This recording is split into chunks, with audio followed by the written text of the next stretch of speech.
সেদিন আপনি না থাকলে আমি যে আজ কোথায় যেতাম। আরে না, আপনি একটা প্রবলেমে পড়েছিলেন, আর মানুষ হিসেবে এটা আমার কর্তব্য।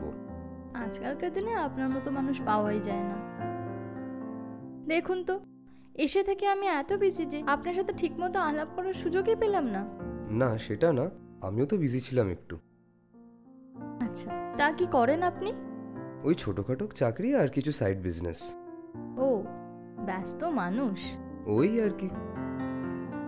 Can we become friends? Friends না হওয়ার কোনো কারণ নেই, কিন্তু বন্ধু হওয়া অত সোজা নয়। মুখে সবাই বলে উই আর ফ্রেন্ডস, বাট সত্যিকারের বন্ধু পাওয়াটা ভাগ্যের ব্যাপার।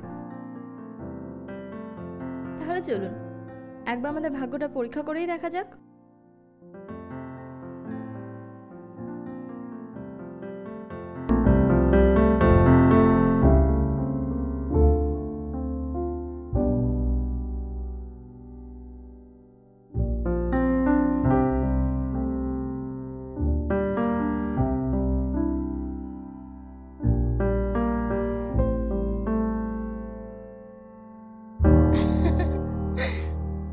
বাবার সম্পত্তিটা আছে, সেটাই তো একমাত্র ভরসা।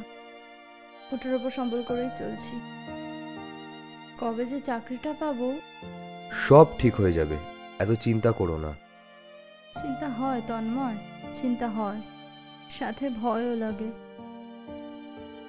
যখন সেসব রাতগুলোর কথা মনে পড়ে, সেই ক্লাস 7-এ মাকে হারালাম, ক্লাস 10-এ বাবাকে। সেসব রাতগুলোর কথা মনে পড়লে না আমি শিউরে শিউরে উঠি। এরকম ভাবে পুরনো কথা ভেবে পড়ে থাকলে হবে? So just forget about the past and think about the present. একদম। আচ্ছা আমি রাখছি, হ্যাঁ, পরে কথা বলবো।